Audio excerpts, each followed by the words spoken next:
Xa de 14 anos para arriba xa era outro mundo, xa era outra vida, non é a vida de rapaciño, xa cambia todo. Aquela noite, pois, íbamos como a moitas noites que íbamos para a Puebla, para as Ameixas.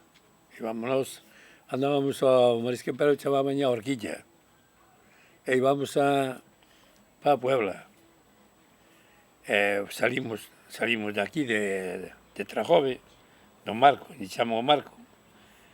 E fomos sin luz, non me fixo falta compás, me refiero, hasta a Benza. Fun capaz de ir ben hasta a Benza, pero ao chegar ali cerrouse tanto de niebla que parín o motor e dixen a meu irmán que collera o compás e que me puxera rumbo do oeste. E eu non acordo na máis que darlle forza ao motor e cago, non me acordo máis.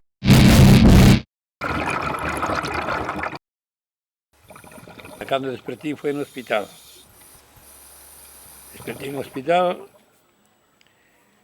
e ela me explicou o médico como me ingresara, como do xeito que fora e tal. E, bueno, pois, que me collera a lancha da fiscal, que pensaban, que eles que se equivocaran, que pensaban que era contrabando e que nos investiron. Non me dixeron tempo a máis nada. O que sí, sempre o dixen a direino, que o señor que me colleu, ou que me empistou, ou que me mandaba, non se portou nunca como un home. No hospital, gracias a Dios, non estuve moito tempo. Parece que alguén me ajudoume a levantarme dali tamén. Pero ainda botín, botellón. Un mes botellón. Sí. Tomás despedíme dela casi ao pouco de tela accidente, dixen a ver se me podía despedir dela, pero non me podía despedir dela, porque íbamos de noite tamén ao marisqueo e tal, e temos pasado mal, porque, oye, había que andar a escapar, non era legal ir, había que andar como se dice, escapar.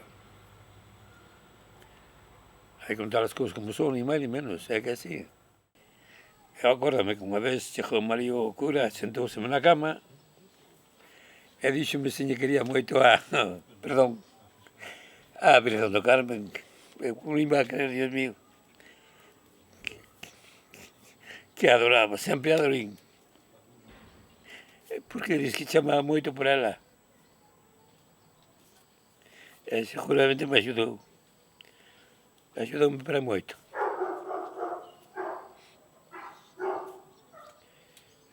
E despois a historia foi, gracias a Dios, fomos indo para adiante.